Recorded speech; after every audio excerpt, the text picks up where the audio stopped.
Hello friends, कैसे हैं आप सब। आज मैं आपके लिए सर्दियों के लिए स्पेशल इंस्टेंट आंवले की अचार की रेसिपी लेके आई हूँ। इस अचार को बिल्कुल भी धूप की ज़रूरत नहीं होती और इसे हम इंस्टेंट भी खा सकते हैं। तो चलिए फ्रेंड्स, बनाते हैं। बहुत सिंपल सी रेसिपी है ये, इंस्टेंट आंवले की अचार। इंस्टेंट आंवले का अचार बनाने के लिए यहाँ पर मैंने 500 ग्राम आंवला लिया है। अब इसे हम अच्छे से पानी डाल के वॉश कर लेंगे। तो यहाँ पर मैंने इसे वॉश कर लिया, अब पानी को हम निकाल लेंगे। तो मैंने स्टीमर चढ़ा दिया है। अब जो स्टीमर का दूसरा बर्तन है उसमें सारे धुले हुए आंवले को हम डाल देंगे। तो यहाँ पर मैंने सारे आंवले को डाल दिया है। अब इसे हम 15 मिनट्स के लिए स्टीम करेंगे। तो स्टीमर से भी अब भाप निकलने लग गई है। अब जो बर्तन में हमने आंवला रखा था उसे इसमें चढ़ा देंगे और इसे ढक के 15 मिनट्स के लिए स्टीम करेंगे। तो यहाँ पर आप देख सकते हैं कि 15 मिनट्स हो गए हैं। अब फ्लेम को हम ऑफ कर देंगे और ढक्कन निकाल के इस तरह की चाकू को आंवले में डाल के देखेंगे। चाकू इजली निकल रहा है, मतलब अब हमारा आंवला अच्छे से स्टीम हो गया है। अब इसे हम एक बर्तन में डाल देंगे।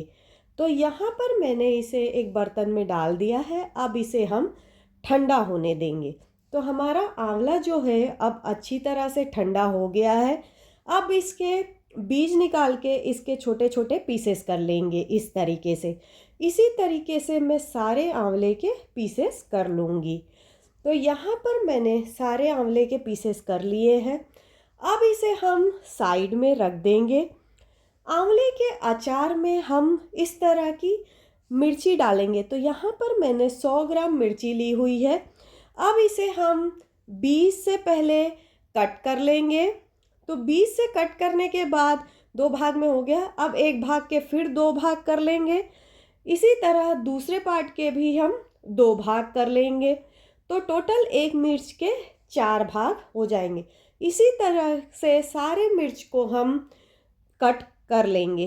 तो यहाँ पर मैंने सारे मिर्च को भी कट कर लिया है। तो हमारे आंवला और मिर्ची अब रेडी हो गए हैं। अब हम ऑयल को गरम कर लेंगे। ऑयल को गरम करने के लिए मैंने यहाँ पर पैन ले लिया है। अब इसमें हम 3/4 कप सरसों का ऑयल डाल देंगे। अब इसे हम हाई फ्लेम पर तब तक गरम करेंगे जब तक कि इसमें से अच्छे से धुआं निकलने ना लग जाए। तो इसमें से अब धुआं निकलने लग गया है, हमारा ऑयल गरम हो चुका है। फ्लेम को हम ऑफ कर देंगे और इसे हम ठंडा होने के लिए रख देंगे। अब इसके बाद हम जो ड्राई खड़े मसाले हैं उसे रोस्ट करेंगे। उसके लिए मैंने एक पैन ले लिया है। अब इसमें हम 2 टेबलस्पून सौंफ डालेंगे। सौंफ के बाद 1.5 टेबलस्पून मेथी दाना डालेंगे। इसके बाद 2 टेबलस्पून सरसों दाना डालेंगे। यहाँ पर मैंने पीली सरसों लिया है। अब 1 टेबलस्पून काली सरसों दाना डालेंगे और इसके बाद 4 से 5 लौंग डालेंगे।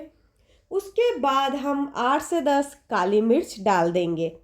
अब इसे हम लो फ्लेम पर कंटिन्यूअस चलाते हुए तब तक रोस्ट करेंगे जब तक कि इसमें हल्की सी खुशबू आने ना लग जाए। तो इसे रोस्ट करते हुए 2 से 3 मिनट हो चुके हैं। अब इससे हल्की खुशबू आने लग गई है और इसका कलर भी चेंज हो गया है। हम फ्लेम को अब ऑफ कर देंगे और इसे एक प्लेट में निकाल लेंगे। तो यहाँ पर मैंने इसे प्लेट में निकाल लिया है, ठंडा करने के लिए रख दिया था। तो ये अब ठंडा हो चुका है। अब हम इसे ग्राइंड करेंगे। तो ग्राइंड करने के लिए यहाँ पर मैंने एक मिक्सर का जार ले लिया है। इस मिक्सर के जार में हम इसे सारा डाल देंगे और इसे कोरस हम ग्राइंड कर लेंगे। तो यहाँ पर ये ग्राइंड हो चुका है। तो हमारा मसाला भी बन के रेडी हो गया। अब इसे हम साइड में रख देंगे। तो अब हम एक बड़ा बाउल ले लेंगे। अब इसमें हमने जो आंवला ब्रांच करके रखा था उसे इसमें डाल देंगे और जो मिर्ची कट की थी उसे भी अब इसमें डाल देंगे। अब इसके बाद हम इसमें सारे ड्राई मसाले डालेंगे। सबसे पहले हम 2 टेबलस्पून सॉल्ट डालेंगे। देन इसके बाद हम 1+1/2 tablespoon Kashmiri red chilli powder डालेंगे। फिर 1/2 टीस्पून हल्दी पाउडर डालेंगे। देन इसके बाद 1/2 टीस्पून धनिया पाउडर डालेंगे। इसके बाद 1/4 टीस्पून हींग डालेंगे। हींग का टेस्ट अचार में अच्छा आता है। फिर 1/2 टीस्पून कलौंजी डालेंगे। कलौंजी डालने के बाद जो हमने खड़े ड्राई मसाले को ग्राइंड किया था उसे भी इसमें डाल देंगे। मसाले डालने के बाद हम इसे अच्छे से मिक्स कर लेंगे। तो यहाँ पर ये अच्छे से मिक्स हो गया है। अब जो हमने ऑयल गरम किया था वो भी ठंडा हो गया है, उसे भी हम इसमें डाल देंगे। ऑयल डालने के बाद इसे भी हम अच्छे से मिक्स कर लेंगे। तो यहाँ पर आप देख सकते हैं कि सारी चीज़ें अच्छे से मिक्स हो गई है। हमारा आंवले का इंस्टेंट अचार बन के रेडी हो गया है फ्रेंड्स, अगर ये वीडियो आपको अच्छी लगी हो तो लाइक और शेयर करना ना भूलें। और फ्रेंड्स, अभी तक आपने मेरे चैनल को सब्सक्राइब नहीं किया है तो सब्सक्राइब कर ले और बेल आइकन पे क्लिक करना ना भूलें, ताकि जो भी मैं नया वीडियो डालूं उसका नोटिफिकेशन आपको मिल जाए।